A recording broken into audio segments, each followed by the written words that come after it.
অনেক দিন আগের কথা। মোহনপুর গ্রামে বাস করত এক দুঃখী দম্পতি। মাথা কুঁচবার মতো ঠাঁই ছিল না তাদের। তারা গাছতলায় থাকত।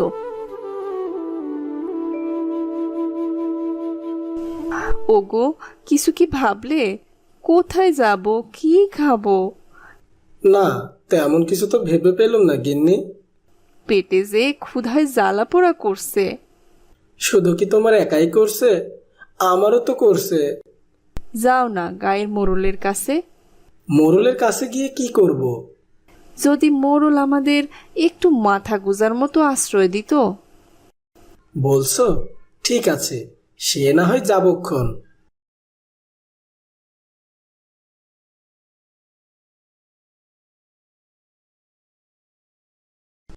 সালাম মোড়ল মশাই। আরে শাকিল যে, চললে কোথায়? আপনার কাছেই যাচ্ছিলাম মোড়ল মশাই। তা কি মনে করে আমার কাছে? আজ্ঞে বাবু, আপনি তো জানেনই আমার ভিটে জমি কিছুই নেই। হ্যাঁ। স্ত্রী সন্তান নিয়ে ওই গাছতলায় থাকি আমি। হ্যাঁ রে, জানিস তো তোর জন্য বড্ড মায়া হয় আমার। বাবু, একটা কথা বলবো? আপনার তো অনেক জমি জায়গা, যদি আমাকে একটু ভিটে দিতেন। বেশি চাই না বাবু, সামান্য একটু ভিটে দিলে আমি স্ত্রী সন্তান নিয়ে একটা ঘর করে থাকতাম। আচ্ছা, আমি তোকে কাল জানাচ্ছি। ঠিক আছে বাবু, সালাম নিবেন।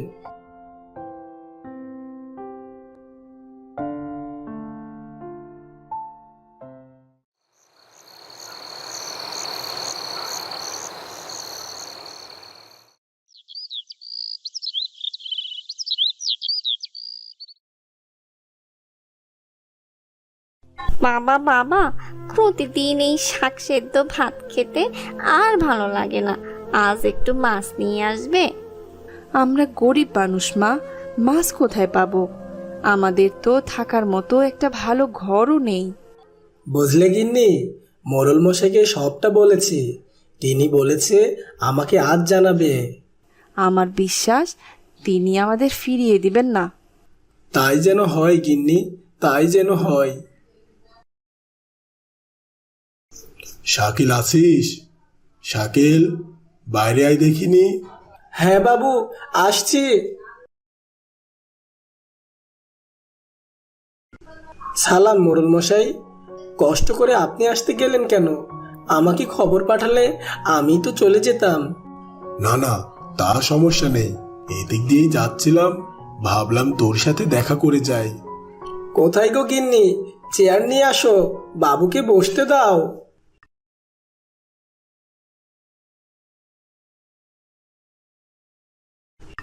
সালাম বাবু, বসুন বাবু, বসুন।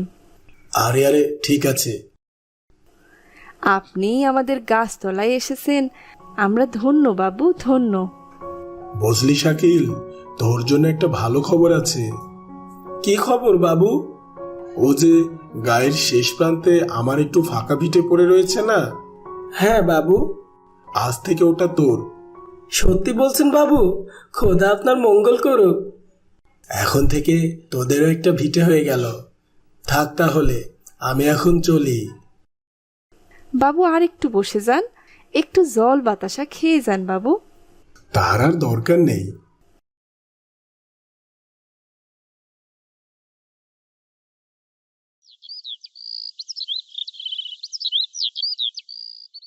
সেদিনই শাকিল মোড়লের দেওয়া টাকা দিয়ে মোড়লের দেয়া ভিটেতে একটা নতুন বাড়ি বানায়। দেখেছো, আমি বলেছিলাম না মোড়ল আমাদের ফিরিয়ে দিবে না। হ্যাঁ। এভাবে বেশ কয়েকদিন কেটে যায়, কিন্তু বৃষ্টি যেন তার পিছু ছাড়ে না। এই বৃষ্টি যে কবে কমবে? এইভাবে বৃষ্টি চলতে থাকলে না খেয়ে মরতে হবে গিন্নি।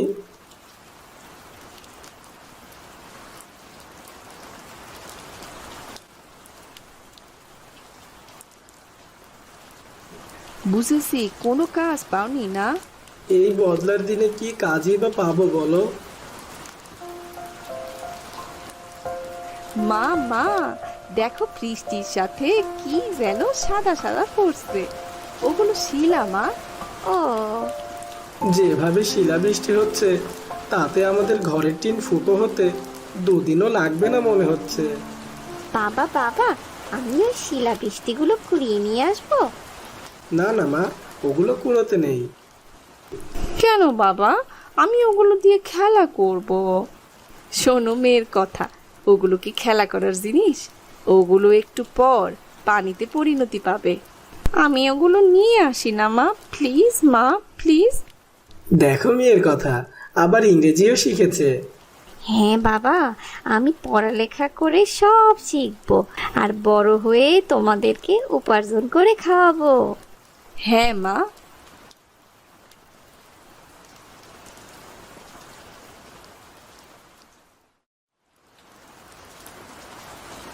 দেখো মা, দেখো কতগুলো কুড়িয়ে এনেছি। পাগল মেয়ে একটা।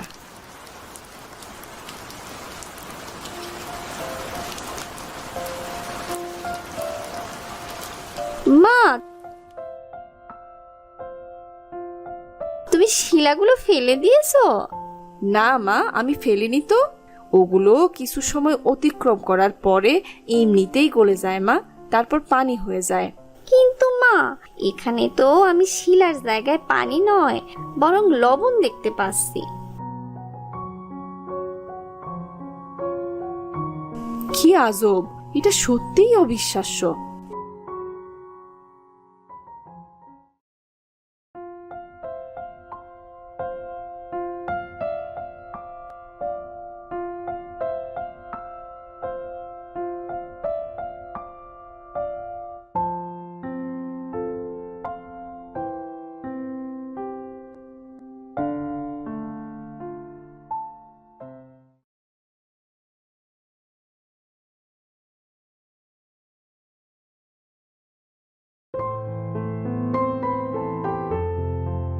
শোনো, আমার মাথায় একটা আইডিয়া এসেছে। কি আইডিয়া গিন্নি? শিলাগুলো যেগুলো টিনে পড়ে সেগুলো ধরে রাখার একটা আইডিয়া। আচ্ছা,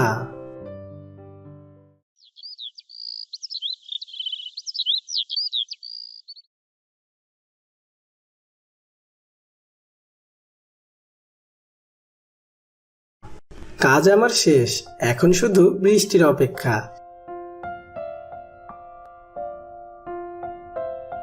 চারিদিকে যেই ঘন মেঘ, বৃষ্টি এলো বলে। বৃষ্টি আসছে, এখন সময়ের অপেক্ষা।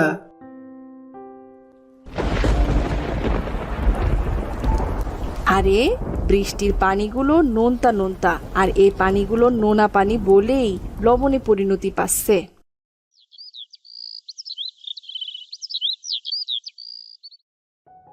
বাহ, কি চমৎকার! গিন্নি, আমাদের ভাগ্য খুলে গেছে। অনেক অনেক লবণ হয়েছে দেখো।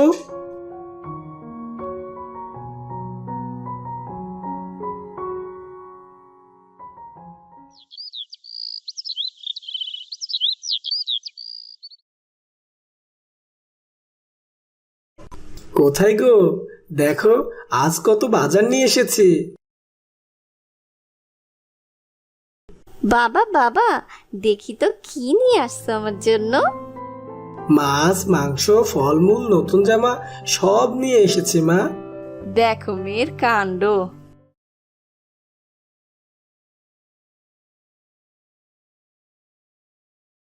সালাম বাবু। আরে শাকিল যে, তারপর কেমন আছিস? অনেক অনেক ভালো আছি বাবু, আপনার দোয়ায় এখন আমি অনেক ভালো আছি বাবু। শুনলাম তুই নাকি লবণের ব্যবসা করছিস। হ্যাঁ বাবু, ঠিকই শুনেছেন।